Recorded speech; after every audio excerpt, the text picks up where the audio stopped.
Welcome to the Logistics Point interviews. Today I'm joined by James Wyatt from Webfleet Solutions, and we're talking about decarbonisation and commercial transport. James, thank you very much for joining me today. No problem. And when I say decarbonisation, what are the biggest achievements in the area, specifically in commercial transport so far?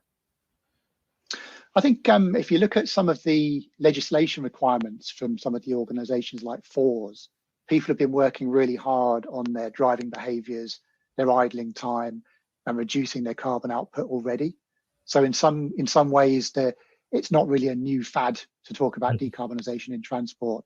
Some of the legislation requirements have been pushing people in that direction quite hard for a while now. And you mentioned legislation. How important is it for companies to set up their own goals, and then also what are governments doing to achieve it? And can we do it in the short time frame we have? I think first of all, transport companies have no motivation to cause more emissions.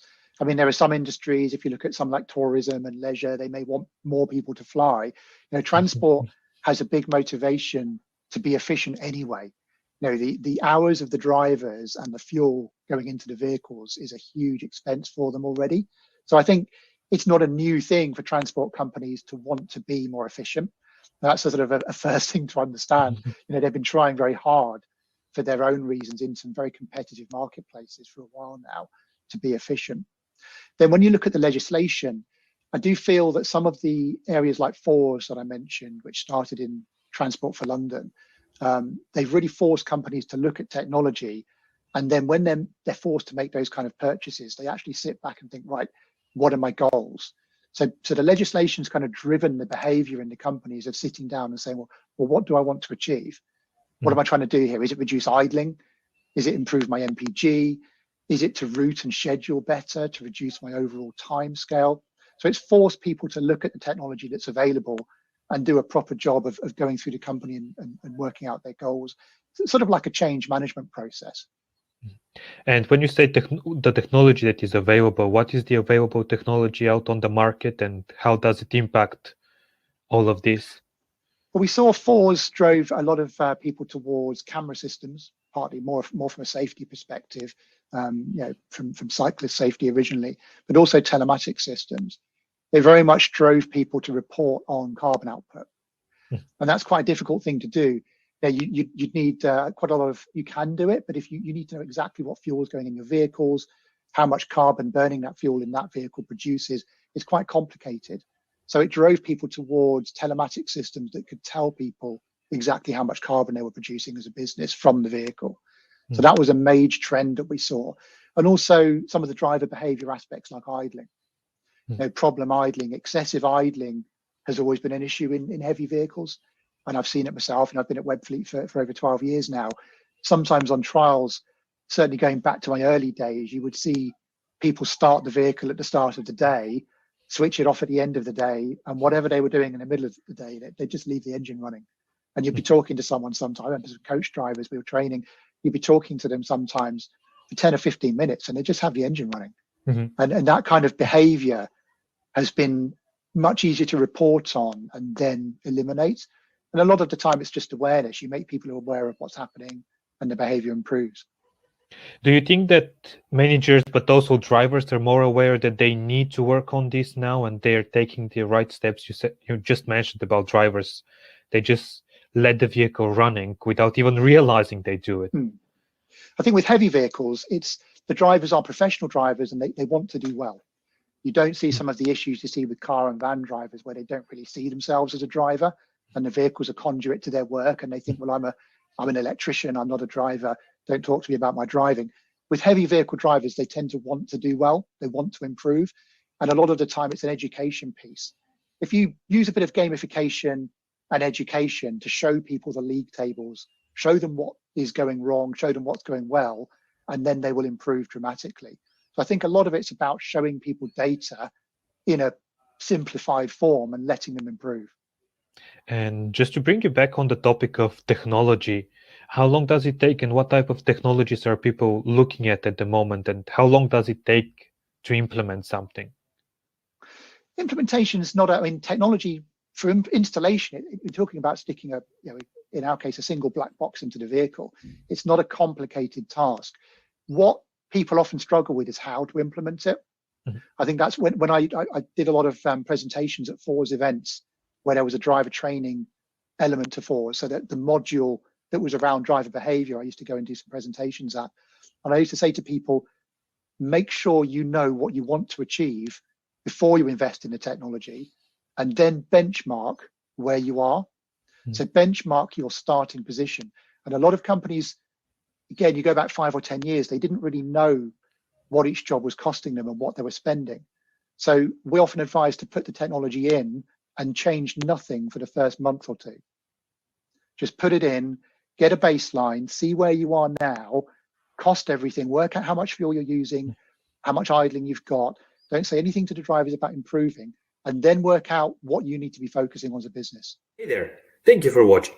We will continue with the interview shortly. But before that, if you like what you see, don't forget to give us a like, comment, and you can also subscribe to our newsletters both on LinkedIn and on our website to learn more from the logistics and supply chain industry. And now, let's get back to it. Are the results surprising for people? They are, because I've been in technology sales most of my working life, so over 20 years now, and everyone talks about ROI. So I think they get very used to salesmen coming in and saying, we'll save you X% of this and we'll save you X% of that. So then to see the real savings or to see the real data and how much is potentially being wasted can be a shock. I mean, I've put systems into fleets and shown just in idling in their yard, in the queue to leave the yard, I've seen 30,000 litres a year potential saving for a vehicle fleet of not much over 100 vehicles. So when you show people that they could potentially be saving over £30,000 a year just by getting people to switch off the engines when they're in a long queue in their yard and they know they're going nowhere, then you can see people showing interest. And is this the biggest misconception about implementing technology, or is there something else in addition?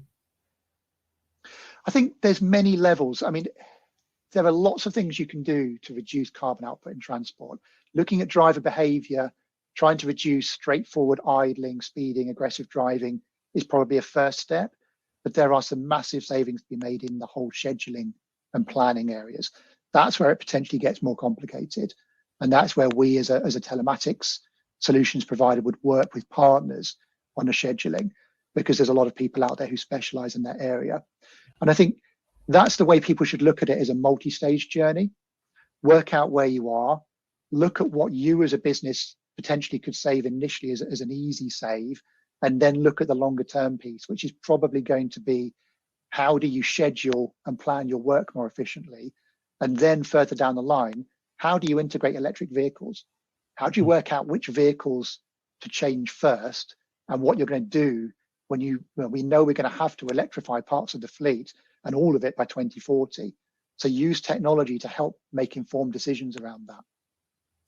And is there a big difference between electric vehicles and the vehicles that we use right now? For example, the diesel ones, when it comes to all of these metrics? There's some quite important changes when it comes to electrification. I mean, the range and the time to refuel are obviously big issues. So people are going to have to plan their charging time. They're going to have to plan which vehicle needs to be on which power of charger for how long. So I think the scheduling side will become more and more complex, because businesses are going to have a limited number of charging points. They may vary in power output, and certain vehicles are going to need to be on certain power points for certain lengths of time. That will have to be factored into planning and scheduling. So there's a straightforward, does my vehicle do more than X miles a day? If so, then I can electrify it. And then there's the whole kind of, well, how are you going to plan and schedule the recharging of those vehicles? So I think there's some quite complicated solutions required from the scheduling people that will ultimately change the lives of transport managers quite a lot. Is this where the importance of working also with customers comes in, if you have to recharge your vehicle somewhere else? I think people would hope that they would be charging it on their own sites. particularly with commercial vehicles, the power of the chargers and the type of charge, the cost of installing some of those chargers is quite high. Now you can be talking, I think if you go from AC to DC chargers, you're talking about sort of the thousands of pounds, tens of thousands of pounds to install a charger. So people are going to expect to do that themselves within their own network, I think. So there will be some potential problems there around range and how much range you're going to get out of the vehicles. But I don't think it's quite as frightening as some people think. We already do reports to try and show people how they can electrify their vehicle. So we have an electrification report where you can put a range in, and then it will show you which of your vehicles never exceed that range. So it's quite straightforward to work out which vehicles to do first. I think the scary part will be when legislation has forced the whole fleet to change. Well, James, thank you very much for your time. And for everyone watching, you can learn a bit more about Webfleet as well as the topic on decarbonization in the description down below, as well as on our website. James, thank you very much. No problem.